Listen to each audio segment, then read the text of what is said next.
Hello all.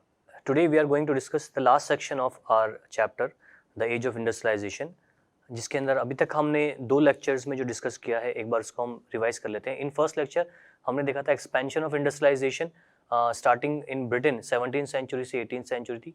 Then life of workers and different new inventions जिनकी वजह से जो वेजेस या लाइफ ऑफ वर्कर्स अफेक्टेड हुई थी, वो हमने बात की थी. सेकंड लेक्चर में हमने देखा था कि कॉलोनीज के अंदर after British East India company gained power acquire जब उन्होंने किया तो कैसे उन्होंने मोनोपोलाइज किया ट्रेड को, इंडियन मर्चेंट्स को कैसे हटाया, डिफरेंट जो कंपटीटर्स थे यूरोपियन मार्केट के फ्रेंच, डच और पुर्तगीज, उनको कैसे उन्होंने डिफेंड किया, और new system of viewing gomasthas को उन्होंने कैसे एक्सपैंड किया. In our last section we are going to discuss some different Indian merchants जिन्होंने सबसे पहले एक्सपेंशन किया इंटरनेशनल ट्रेड को इंडिया से बाहर, स्पेशली विद चाइना, एंड सबसे पहले फैक्ट्रीज को सेटअप किया इंडिया के कुछ बड़े टाउन्स में, specially in Surat, Ahmedabad, Kanpur and Bombay. तो ये एंटरप्रेन्योर्स कैसे थे, उन्होंने कैसे इस काम को स्टार्ट किया, उसका एक छोटा सा लुकअप हम लेंगे. जितने भी एंटरप्रेन्योर्स की हम बात करेंगे उन सभी ने सबसे पहले जो सबसे इम्पॉर्टेंट ट्रेड वाला जो सेक्शन था, they approach toward the China से, स्पेशली इन टी चाय के अंदर उन्होंने एक्सपैंड जो है बिजनेस या ट्रेड स्टार्ट किया. And thereafter they move to the India and set up different cotton industries या कॉटन टेक्सटाइल मिल्स, जिनके अंदर खासकर कपड़े से बनाने से संबंधित ही काम होता था. इन कॉटन टेक्सटाइल मिल्स के अंदर जो एक्सपेंशन हुआ, उस एक्सपेंशन के लिए एम्प्लॉयमेंट भी जनरेट हुआ और इंडिया में बड़े टाउन्स का भी डेवलपमेंट हुआ, like Bombay and Calcutta, Ahmedabad. Starting from the first section, new factories and entrepreneurs. ये जो एंटरप्रेन्योर्स थे, सबसे पहले हम बात करेंगे जैसे द्वारकानाथ टैगोर, दिनशॉ पेटेट, जमशेदजी नुराशी टाटा, जिनको हम जे.एन. टाटा कहते हैं, और सेठ Hukumchand. All these persons started their individual trade besides the East India Company, but इन्हें भी मोनोपोलाइज के थ्रू बाद में कंट्रोल किया गया. वो कंट्रोल जो किया गया यूरोपियन मैनेजिंग एजेंसीज के थ्रू किया गया. वो कंट्रोल कैसे किया गया वो भी हम देखेंगे. फैक्ट्रीज कम अप, तो फर्स्ट कॉटन मिल जो है सबसे पहले बॉम्बे में लगाई गई. याद रखना इस सेक्शन को बहुत जरूरी है, क्योंकि there are so many questions asked in different examination. Then when was the first cotton mill started in India? Bombay में 1854 में. And thereafter 1862 4 mills were at work with the 9000 spindles and 2050 looms. Looms यानी कि power looms. एक तो होता है power loom, एक होता है लूम. लूम मतलब जहां पर धागे को लपेटा जाता है पावर के थ्रू, तो पावर लूम हो जाता है. अगर लूम सिंपली बात करें तो उसको हाथों से जो कपड़ा बनाने के पहले का प्रोसेस है उसकी बात करते हैं. Around the same time jute mills, इसी समय जूट मिल्स भी लगाई गई बंगाल में, क्योंकि जूट का जो प्रोडक्शन है वो बंगाल में है, सेंट्रिक है, वेस्ट बंगाल में, हुगली बेसिन में है. And then first being set up in 1855, first jute mill 1855 में सेटअप हुई. In North India the Elgin mill की बात कर रहे हैं, जो कि कानपुर में सबसे पहले लगाई गई इन 1860. And the year later the first cotton mill of Gujarat in Ahmedabad was setup. In 1874 first spinning and viewing mill, spinning यानी कि धागा बनाने का, एंड व्यूइंग यानी उससे कपड़ा बनाने का जो काम है वो मद्रास में स्टार्ट हुआ, साउथ इंडिया में. तो जितने भी बड़े टाउन्स थे उनकी हमने बात की. यहाँ पर सबसे पहले एक्सपैंड हुए वो as an technological expansion of these independent entrepreneurs. Early entrepreneurs की बात करेंगे कि लेट 18th सेंचुरी यानी 1860 1850 के बाद का जो टाइम था, Britishers in India began expanding opium to China. India से British East India company China के साथ जो चाय का व्यापार कर रही थी उसको बैलेंस करने के लिए अफीम, जो कि मेडिसिनल पर्पस में या अलग अलग पर्पस में चाइना में यूज होती थी, उसे एक्सचेंज किया जाता था टी के साथ. कई इंडियंस ने इस काम को ब्रिटिश ईस्ट इंडिया कंपनी के साथ में शुरू किया अलग अलग मोड से. They started become junior players in this trade and providing finance, procuring supplies. यहाँ पर जो व्यापारी जाते थे उन्हें फाइनेंस किया जाता था और वहाँ से लेके आया जाता था चाय को और यहाँ पर बेचा जाता था. And procuring supplies and shipping consignments and having earned through trade. Some of these businessmen and visions of developing industrial enterprise in India. और इनमें से ही कुछ जो है उन्होंने इंडिया के अंदर बड़ी फैक्ट्रीज को या बड़े टेक्सटाइल इंडस्ट्रीज को बनाने का सपना देखा. इन बंगाल द्वारकानाथ टैगोर, उन्हीं की बात करते हैं. बंगाल में Dwarkanath Tagore setup 6 joint stock companies. Joint stock companies का मतलब होता है जब किसी भी एक फर्म में अलग अलग लोग पैसा इन्वेस्ट करके किसी एक फर्म को स्टार्ट करते हैं. In 1830 and 1840, in Bombay, Parsis like Dinshaw, Parsi community में like Dinshaw Petit and Jamshedji Nuraji Tata built huge industrial empires, and Seth Hukumchand, जिन्होंने सबसे पहले एक जूट मिल कोलकाता में स्टार्ट की in 1917. So did the father as well as grandfather of the famous industrialist G D Birla.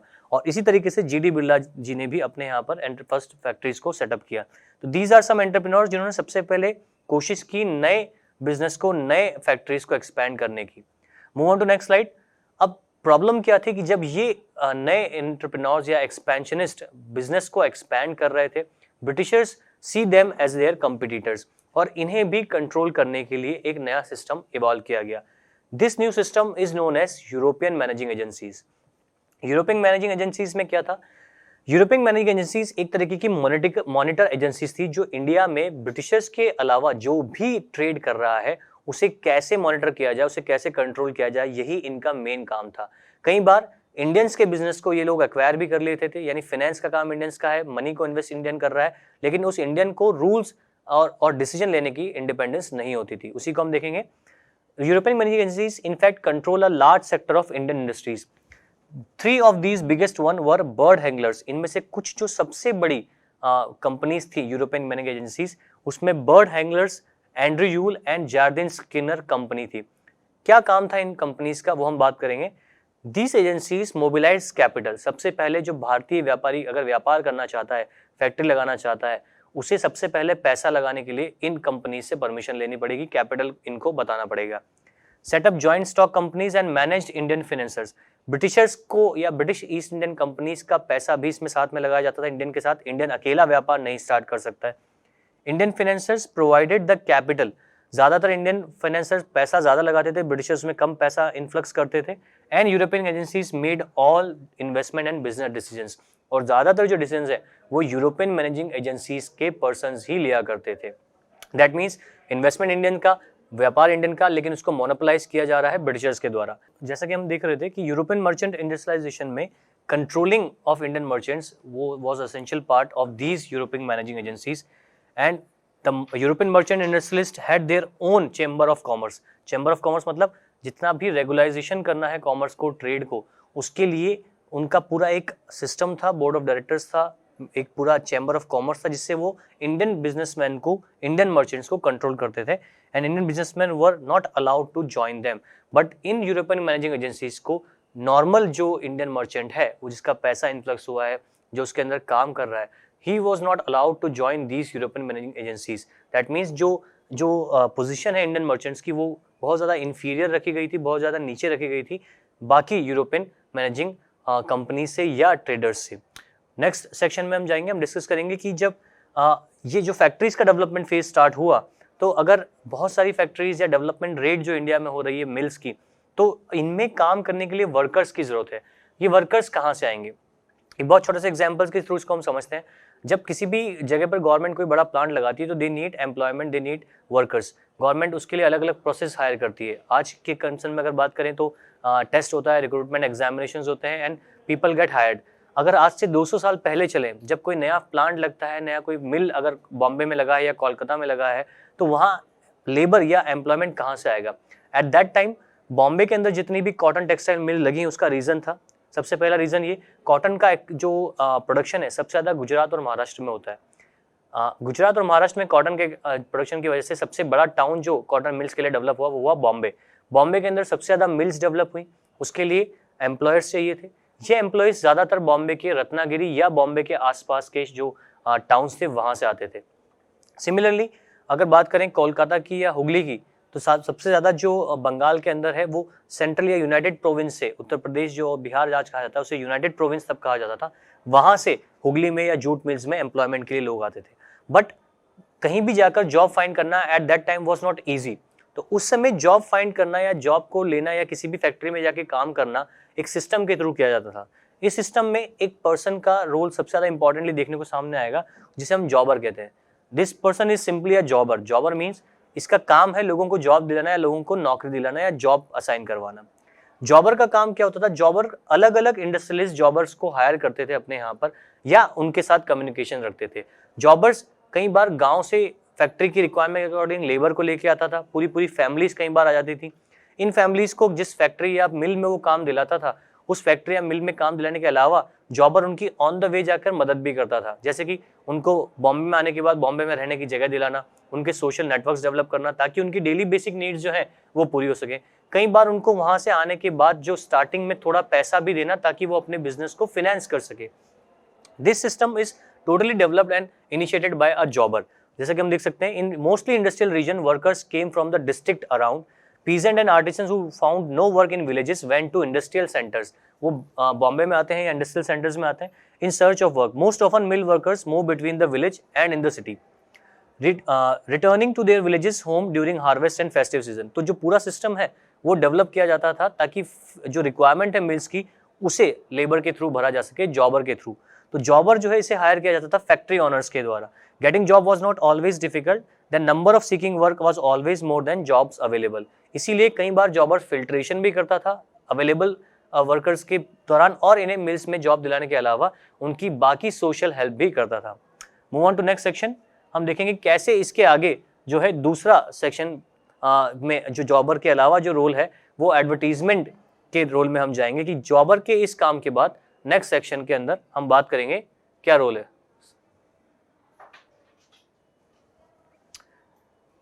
पैक्युलरिटीज of industrial growth, यानी कुछ problems जो हैं जो डिवाइस हुई थी उसकी हम बात करते हैं। यूरोपियन मैनेजिंग एजेंसीज के आने के बाद जो है स्पेशली इन्होंने लिमिट कर दिया कि टी एंड कॉफी प्लांटेशंस का जो काम है वो कोई भी इंडियन मर्चेंट नहीं करेगा। Acquiring land at cheap rates from colonial government and invested in mining and indigo and jute, इसको सबसे ज्यादा एक्सप्लोर किया गया। Indian businessman avoided competing with Manchester goods, ज्यादातर भारतीयों को मैनचेस्टर गुड्स के साथ जो है या मैनचेस्टर गुड्स के साथ कंपीट करने वाली चीजों के साथ व्यापार करने की परमिशन नहीं दी जाती थी। Indian businessman avoided competing with Manchester goods, produce course cotton yarn rather than fabric. Yarn produced in Indian spinning mills and was used by handloom weavers in India and exported to China.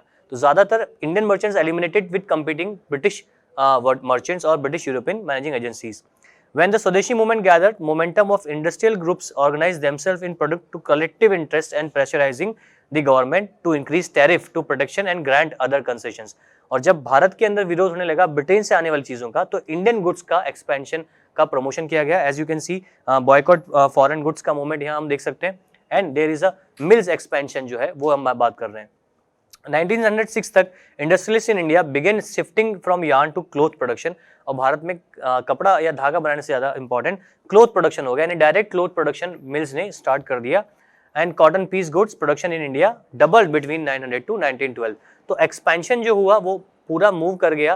पहले केवल factories जो है threads या cotton coarse grain ही बना रही थी, अब सीधे सीधे वो क्लोथ मैन्युफैक्चर भी करने लगी। इससे जो छोटी वीविंग कम्युनिटी है, जो बुनकर कम्युनिटी है, उससे सबसे ज्यादा प्रॉब्लम होने लगी। Move on to the next section. देखेंगे कि फर्स्ट वर्ल्ड वॉर में जब ब्रिटेन में सबसे ज्यादा डिमांड थी कपड़े की, उस समय ब्रिटेन की वॉर डिमांड्स को पूरी करने के लिए ब्रिटेन के अलावा इंडिया से भी जो कॉर्स कॉटन है या जो बना हुआ कपड़ा है उसे यूरोप में भेजा जाने लगा। इस समय में जब वर्ल्ड वॉर चल रहा था तब इंडिया से एक्सपोर्ट्स बढ़ा या जो ट्रेड है उसको थोड़ा सा बूम मिला। साथ ही साथ हैंडीक्राफ्ट या व्यूविंग कम्युनिटी है उसे भी थोड़ा एम्प्लॉयमेंट मिला, क्योंकि वॉर नीड्स के लिए यूरोप की जितनी डिमांड थी वो सब कॉलोनी इंडिया से जा रही थी। While British mills were busy with war production, meet the needs of army, Indian mills had vast home to market to supply. और Indian mills expand होती गई अपने supply के लिए। As the demand of England went up, Indian factories were called upon to supply for the war needs.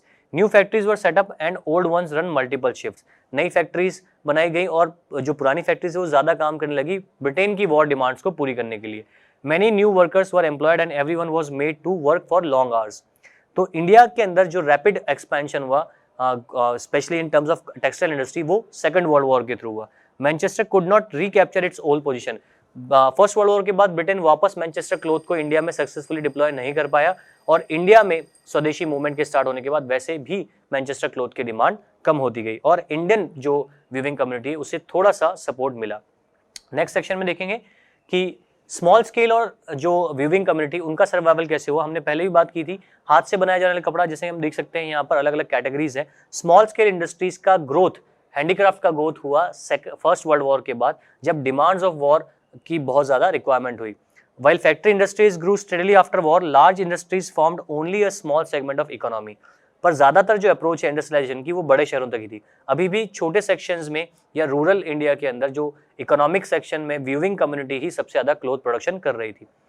Small scale production continued predominate, only a small proportion of total industrial labor force worked in the registered factory, और केवल कुछ ही आबादी factories में काम कर रही थी, चाहे बॉम्बे हो, कैलकाटा हो या अहमदाबाद हो या सूरत हो। Then handicraft production actually expanded. भारत में हैंडीक्राफ्ट का एक्सपेंशन 20th सेंचुरी के स्टार्ट में यानी 1920 के बाद लगातार डेवलप होता गया। And while cheap machine made thread wiped out spinning industry, और चीप मशीन मेड थ्रेड की डिमांड कम होती गई और फाइन क्वालिटी हैंडीक्राफ्ट की डिमांड बढ़ती गई in 19th century. The weavers survive despite problems, और व्यूवर्स की वापस पोजीशन जो है वो सर्वाइव होने लगी, वापस वो अपलिफ्ट होने लगे। In 20th century handloom cloth production expanded. हाथ से बने हुए कपड़े की डिमांड लगातार बढ़ने लगी, स्पेशली बनारसी साड़ी, बलूची साड़ी या हम अलग अलग फाइन क्वालिटी ऑफ क्लॉथ की बात करें।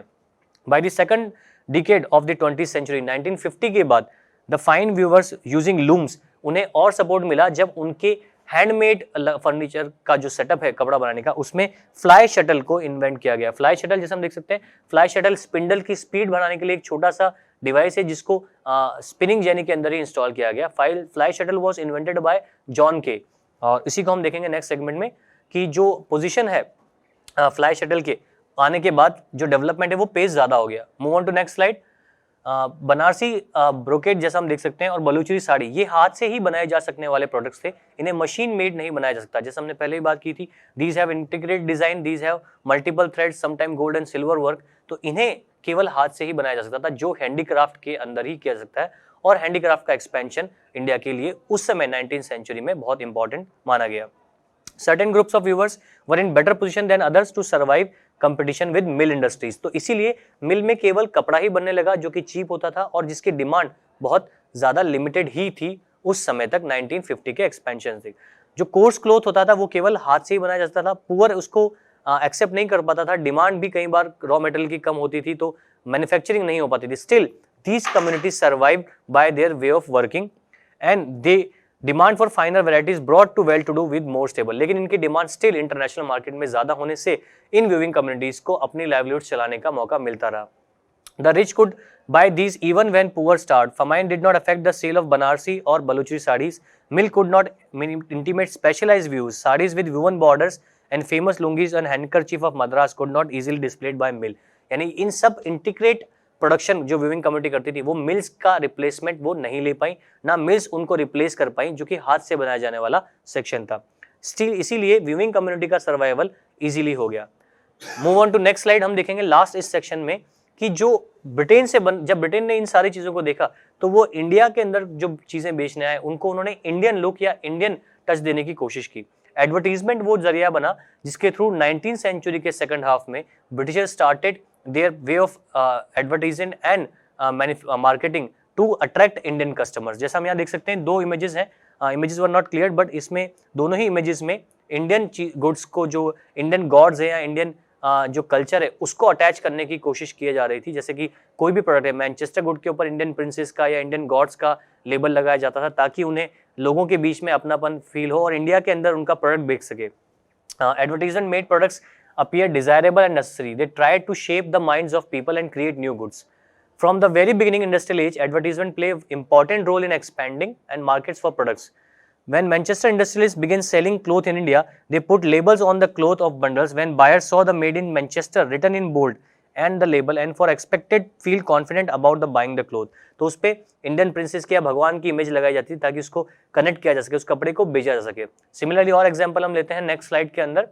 The new way of advertisement, यहाँ देख सकते हैं कि लॉर्ड विष्णु के साथ उनके वाइफ को यूज किया गया है एक साबुन को, एक सोप को बेचने के लिए। तो इस तरीके से हम देख सकते हैं कैसे एक सिंपल छोटी सी चीज को बेचने के लिए इंडियन चीजों को या इंडियन थिंग्स को अप्रोच किया गया। वहीं हम देख सकते हैं कि इंडियन प्रिंस को अप्रोच किया गया है कपड़ा बेचने के लिए या मैनचेस्टर गुड को बेचने के लिए, उसकी इमेज को इस्तेमाल किया गया है। That feels connectivity between India and good which is export which is imported from Europe, उसको बेचने के लिए, उससे कनेक्टिविटी बिठाने के लिए इंडियन इन चीजों को एम्फसाइज किया जा रहा है। तो images of Indian gods and goddess को यूज किया जाना लगातार for different things as a labels. It was association of gods give divine power and goods being sold with the intended market. Similarly 19th century में manufacturer uses printing calendars, calendar print किए जाने लगे Indian gods या Indian festivals के साथ, popularise their products unlike newspapers and magazines. तो ये कुछ जरिया था, मीडियम था। तो इसी सेक्शन में हम आगे देखेंगे। नेक्स्ट जो लास्ट है हमारा, images of gods, figures, important persons or message on the calendars होता था। जैसे हम आज भी देखते हैं कैलेंडर में अलग अलग चीज के ऐड होते हैं, कहीं मिल्क का ऐड है, कहीं सोप का ऐड है। वो बेसिकली क्या कर रहा है, वो आपको एक आइडिया दे रहा है कि इस चीज के प्रोडक्शन का जो सोर्स है वो आपके साथ कनेक्टेड है। Similarly these all advertisement tactics, like हम इंडियन भारत माता की बात करें जिनको कनेक्ट किया गया है मैनचेस्टर क्लोथ से, कि इंडिया के अंदर या इंडिया के लिए ही बनाया गया है, इंडियन लोगों के लिए बनाया गया। These are the tactics which is used by British manufacturers and exporters to sell their products in India. तो इतना ही सेक्शन में हम पढ़ेंगे। Thank you.